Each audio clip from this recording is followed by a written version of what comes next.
In the press release announcing this emissions reduction project in Louisiana with CF, you say it represents, and this is your quote, a large-scale, real-world progress on the journey to decarbonize.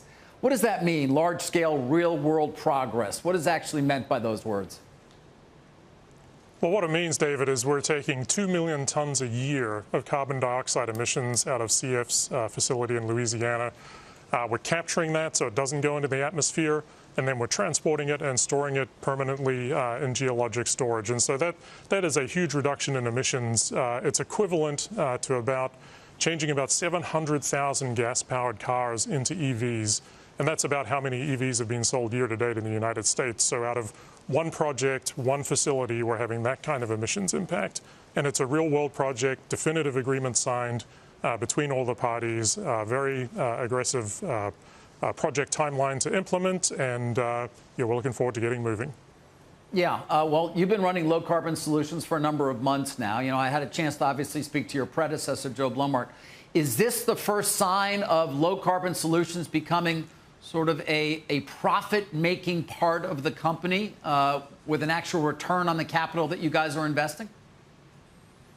Yeah, exactly. This is the first time that we're taking all of the capabilities that exist inside of Exxon Mobil and taking those to help a third-party company to decarbonize their operations. And it is the first revenue on contract for our new low-carbon business, so it's an exciting day for us. Are we going to see more of this? You know, I think many who follow the company clearly understand the efforts you're making, for example, in the Houston hub, which obviously involves both Exxon and many other companies. But this seems to be sort of is this going to be one of a series of separate transactions involving companies that want carbon sequestration services? Yeah, absolutely. We have a very big backlog of similar kind of projects that we're working on. We've seen interest in the space really pick up, even just in the short time that I've been with the company. The passage of the Inflation Reduction Act has acted as a further catalyst, and we're seeing interest from companies across a whole range of industries, a whole range of sectors, a whole range of geographies, and so we're very, very excited about the potential for this. And as I said, the backlog is building, and it's building quickly. Well, how has the Inflation Reduction Act specifically sort of helped galvanize projects like this? Well, it provides some tax incentives for companies to explore this kind of project. You know, that was in place. Some of these incentives were in place already. The Inflation Reduction Act increased some of those, and we've seen that act as a catalyst. And I think that's a really good example of the intersection of sort of good policy coming together with business and the innovation that can happen on the business side to tackle the big problem of emissions and the big problem of climate change. And like I said, the interest we're seeing in this, the backlog that we see building, is all confirming that this is starting to move and starting to move quickly. So, in the future, we're going to be looking at Low Carbon Solutions as yet just another unit of the company that is producing profits in the same way that the oil and gas business does or the chemicals business does? Yeah, absolutely. We see, in addition to the opportunity to have a huge impact on emissions reductions, for third-party companies, we see a big business opportunity here. And, this project, I think, acts as confirmation to us that we're on the right track, that this opportunity represents a huge growth potential for the company and for the industry. And it's a business that can generate good returns. Yeah. I mentioned the Houston hub moments ago to you. I mean, opportunity there over a long period of time to capture, I think, 50-fold what you're talking about here in terms of carbon.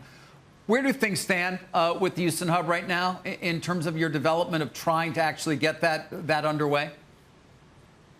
Yeah, we're making a lot of progress there. We don't have additional news to share on that today, but on the Exxon Mobil side, we're advancing, I think, as you know, a large hydrogen production facility down there that's going to play a critical role. And so we'll have more news to share on that down the road here. But lots of progress, lots of momentum, lots of activity. The company previously, Dan, of course, had said we're going to commit $15 billion through 2027 to these efforts we're discussing. Any change in that? Do projects like this and the potential profits that they represent mean that perhaps Exxon should be investing even more? Yeah, I think we'll see how we go. Obviously, this is project number one. It looks very promising to us in terms of the potential. As I said, we've got a big backlog of projects building here, and so I think, if anything, we see the opportunity as being potentially even larger than than we had thought coming into this. Is there a gating issue here in terms of CO2 pipelines? I know EnLink is a part of this. They have a pipeline, a CO2 pipeline network.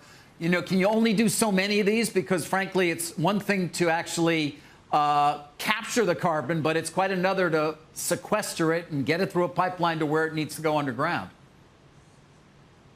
Yeah, I mean, one of the great features of this project is we're reusing some existing infrastructure.